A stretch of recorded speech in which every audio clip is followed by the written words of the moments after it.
రుద్రుడిచ్చే. మరి క్షీరసాగరం తండ్రి కదూ, తన కూతురు ఇప్పుడు అవతారంలో తనకి కుమార్తెగా వచ్చింది. తానెంత అదృష్టాన్ని పొందాడు. క్షీరాబ్ధితనయ అని పిలుస్తున్నారు. ఇప్పుడు తనకు ఒక యశస్సు, ఒక కీర్తి లభించింది.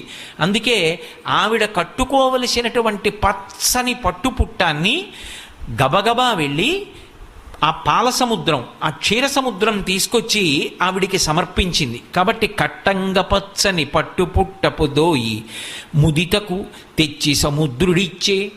అలాగే ముత్తాళినికరంబు మధువాన మూగెడు వైజయంతి మాల వరుణుడిచ్చే. ఆ రకరకాలైనటువంటి తుమ్మెదలన్నీ కూడా చుట్టూ వాలి ఉన్నటువంటి వైజయంతి మాలని తీసుకొచ్చి పశ్చిమ దిక్కుకి అధిపతి అయినటువంటి వరుణుడు ఆ తల్లికి బహూకరించాడు. ఆమె మెడలో వైజయంతి మాల వేసుకుంది. ఆ తరువాత కాంచ